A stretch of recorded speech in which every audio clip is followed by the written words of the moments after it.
गांव के बीचों बीच एक बूढ़ा बरगद का पेड़ था। उस पेड़ की एक खासियत थी कि जो भी उसके नीचे सोता उसे कोई ना कोई सपना जरूर आता।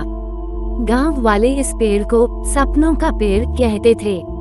एक दिन गांव के आलसी लड़के रामू ने सोचा कि क्यों न इस पेड़ के नीचे आराम किया जाए। उसे काम करने से ज्यादा सोने में मजा आता था। रामू पेड़ के नीचे लेट गया और जल्द ही सो गया। थोड़ी ही देर में उसने सपना देखा कि वो एक राजा बन गया है। उसके पास सोने का ताज, हीरों का सिंहासन और हजारों नौकर चाकर हैं। सपने में रामू ने देखा कि वो महल में बैठा है और उसके सामने तरह तरह के पकवान परोसे जा रहे हैं।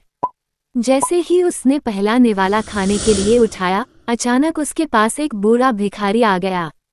भिखारी ने कहा, राजा साहब, मुझे भी कुछ खाने को दीजिए। रामू ने गुस्से में कहा, भागो यहाँ से, ये सब मेरे लिए है। भिखारी ने मुस्कुराते हुए कहा, जैसा आप चाहें महाराज, लेकिन याद रखना, जो दूसरों को नहीं देता उसका भी सब कुछ छिन जाता है। इतना कहकर भिखारी गायब हो गया।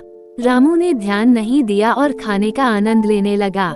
लेकिन जैसे ही उसने पहला निवाला मुंह में रखा, सारा खाना गायब हो गया। उसके ताज और सिंहासन भी गायब हो गए।